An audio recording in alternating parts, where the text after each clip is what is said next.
Welcome to the live stream release of the third quarter data from the Lowe-CMC Los Angeles County Consumer Sentiment Index. My name is Cameron Shelton. I'm the director of the Lowe Institute of Political Economy here at Claremont McKenna College. Our index is a joint production between the Lowe Institute and our partners at Chapman University. And in a moment, I'll turn over to Professor Marc Weidenmier of Chapman University to present and interpret this quarter's data. After his presentation, we'll have a few questions from our live audience. And if after that you wish further information, you can find a press release on the Lowe Institute website, or you can find an article in the recent edition of the Los Angeles Business Journal. Marc? All right, thank you, Cameron. And as Cameron mentioned, I'm going to give the results of the third quarter for the Los Angeles Consumer Sentiment Index. Okay, so I'd first like to start out with a little bit of motivation. Consumer sentiments, why in Los Angeles? Well, consumer sentiment is a measure of expectations regarding future consumption purchases by people in Los Angeles County. Consumption currently accounts for about 70% of all economic activity in the United States. Currently, there are consumer confidence and consumer sentiment measures for the United States, most notably by the University of Michigan and the Conference Board. There are also some state-level measures, but there are not currently consumer sentiment index measures for Los Angeles or for any other major metropolitan area to our knowledge. Okay? And our goal here is to provide the local government and business leaders with important information about future economic activity in Los Angeles. Okay. So what I'd like to do now is I'd like to cover the 7 questions that make up our Consumer Sentiment Index. Question 1, do you think that a year from now you and your family will be better off financially, worse off financially, or about the same? Question 2, do you think that business conditions in the United States during the next year will be better, worse, or about the same? Question 3, during the last few months, have business conditions in Los Angeles improved your economic situation, worsened your economic situation, or had no effect on your economic situation? And question 4, are current business conditions in Los Angeles better than a year ago, worse than a year ago, or the same as a year ago? Question 5, a year from now, do you expect that overall business conditions in the United States will improve your family's economic situation, worsen your family's economic situation, or allow your family's economic situation to remain the same? And for our last 2 questions, question 6 says, complete the following statement.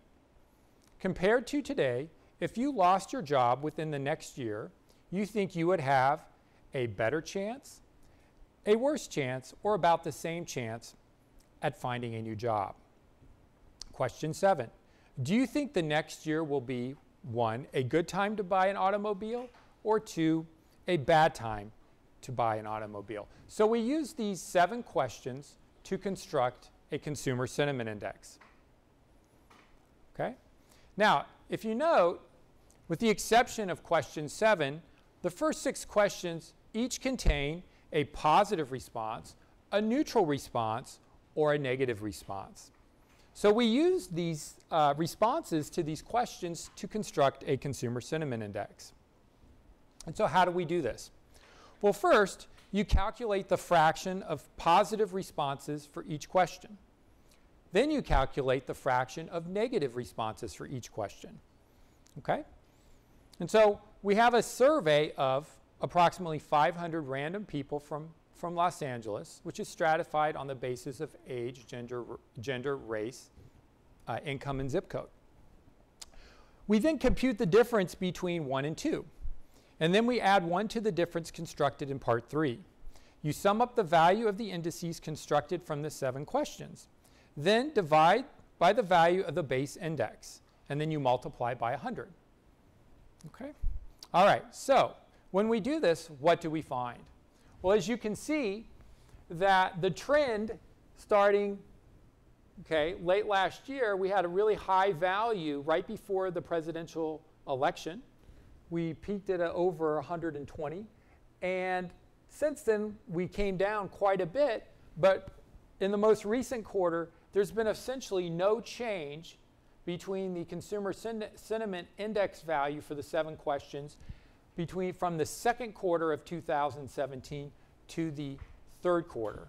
And so what I'd like to do now is I'd like to provide some more information about what's going on behind these numbers. Okay. So what I have here is I have broken down the responses of the 7 questions. Okay, as you can see, that for most of the questions, there's actually very little change. There's really only 2 questions of note, question number 4 and question number 7. Question number 4 is a question about business conditions in Los Angeles. And as you can see, there's almost a 4.6% decline in sentiment regarding business conditions in Los Angeles County. Question number 7 asks whether or not it'll be a good time to buy an automobile in the next year. And what do you think? Well, we actually see a 5.4% increase in sentiment regarding automobile purchases. Okay, if we break it down then into our age groups, okay, we can see that in general we don't see a lot. We see some movement in the younger age groups, but what we do see, we see quite a bit of movement in the older age groups. For ages 45 to 55, we see a sizable increase in sentiment, whereas in seniors, okay, we see actually double-digit declines. For gender, we don't see much change. We see there's a little bit increase in the men surveyed in the survey, and women a slight decline. Ethnicity, okay. We see that African Americans, it's interesting, both African Americans and Hispanics, there's a large rise, while we see a large drop in Asians, and for whites, we see a slight increase. So, what can we make of these results? Okay, well, one of the things that we've sort of stressed over the last several quarters is that a lot of what we believe the decline in the Los Angeles consumer sentiment has been driven by Trumponomics, or cheap talk with respect to Trumponomics. There's just simply a lot of political and economic rhetoric out there, which a lot of it's just cheap talk, and it's not really a lot of it hasn't come to fruition. So we think that Angelenos have largely just kind of like come to a place where they feel a little bit kind of, well, things aren't so bad. The economy in Los Angeles and the United States is growing. Is it growing fast? No, it's probably growing at 2%, maybe a little higher, maybe 2.1 or 2%. And most people have a job. The unemployment rate in Los Angeles is very low, but they may not have the job that they want with the hours they want or the pay. But overall, they're thinking things aren't that bad. And so we think they've largely come to this realization that things have somewhat stabilized a bit, and perhaps we'll see our next move when there are some changes in some things currently being discussed in Washington. So, healthcare. Well, that's probably what might not happen this year, but if we look at immigration, tax reform, okay, in tax reform, these are areas where there's potential policies and policy actions something may get done in Washington. Immigration, of course, is of some concern to Angelenos because both illegal and legal immigration is widely used by Los Angeles industries. Okay, tax reform. Tax reform is another one. Okay, tax reform could potentially be very beneficial, could lower taxes and stimulate economic activity, but you also have to look at the other side of that is it could also increase the government budget deficit. Okay, and also along with tax reform is trade. Will there be any more moves in terms of renegotiating NAFTA? Okay, and that could potentially have a negative impact for business conditions in Los Angeles, given that the Port of Los Angeles is the largest port in the world and very important for Los Angeles County. And finally, 2 things I think which definitely help consumer sentiment is that the unemployment rate is quite low. It's low in Los Angeles and it's low in the nation. And another factor that's also positive for consumer sentiment is that stock prices have risen. They've risen quite a bit over the course of the year. And a lot of economists believe that one of the reasons they've risen so much is in fact because the equity markets are in fact pricing in a tax reform. They're expecting corporate taxes to be cut a lot. If corporate taxes are cut, profits of corporations will go up. Okay? And then that helps justify why we've seen such a large increase in stock prices over the last year. Okay. So I'd also like to just briefly look at income. We see some changes in income. The most noteworthy one here is a big decline between 100 and 150,000. If we look at education in general, this isn't moved very much. Doesn't really seem to matter too much. Employment, we see that there's some drop in self-employed, but overall for full-time and part-time employed, we don't see much change. And we see for marital, we don't see much change in marital stat. We see a 5.3% increase in single, never married. The married and divorce separated group is about a decline of a little over 3%. Okay, and that kind of ends the discussion of the data. But I think the key takeaways from the results from the third quarter is that the numbers are quite stable. The index was basically went from 96.5 to 96.8, and it basically hasn't changed much.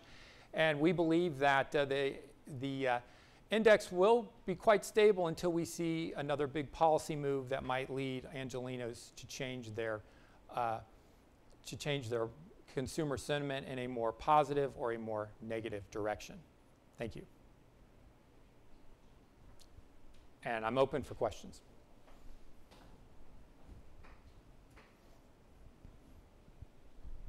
It seems that in the last couple of years, there's a downward slope between quarter 3 and quarter 4, maybe with regard to holidays, things like that. What do you expect to see this coming quarter? Yeah, that's a good question. My immediate reaction to that is there a seasonal component to the consumer index? Now, looking at some of the other ones, some of the national ones, there isn't. At least we haven't been able to find one. But it is possible. It is possible maybe there is one in Los Angeles, but there isn't one in the national indicators. Now, we'll know that. We'll have better information on that as we get more data. Now, I think a lot of it will depend on tax reform. If they get tax reform, I think if tax reform goes through and taxes are cut, and if corporate taxes are cut, I think that could have we could see a jump between the third and the fourth quarters of 2017. I was curious as to whether you looked at how this index compares to the other indices that you mentioned, so Michigan Conference Board, et cetera. We've looked predominantly compared it with the Michigan index, in part because we can get detailed information about the questions in the Michigan index. And I think that at any given point in time, they're not necessarily that highly correlated, but they've more or less kind of come to a similar place. Certainly that was true in the second quarter. In the third quarter, the Michigan index has actually went from a value around 95, 96 to over 100 in their last release. But so they're a little bit more positive than the Los Angeles index. But in general, what we've seen is that our index started to come down before theirs did. Okay, but we're more or less in sort of similar territory. Typically, with the Michigan survey, when it's in a value in the 90s, that's where it's been for most of the last several months, that's typically historically in the Michigan index associated with slow but steady economic growth, which is what we also see in California. But I would also expect, we believe that our index sort of leads, at least on the limited data that we have, we think it leads the Michigan index. But we don't find that unusual because if you look at the history of U.S. business cycles, California often leads the U.S. business cycle.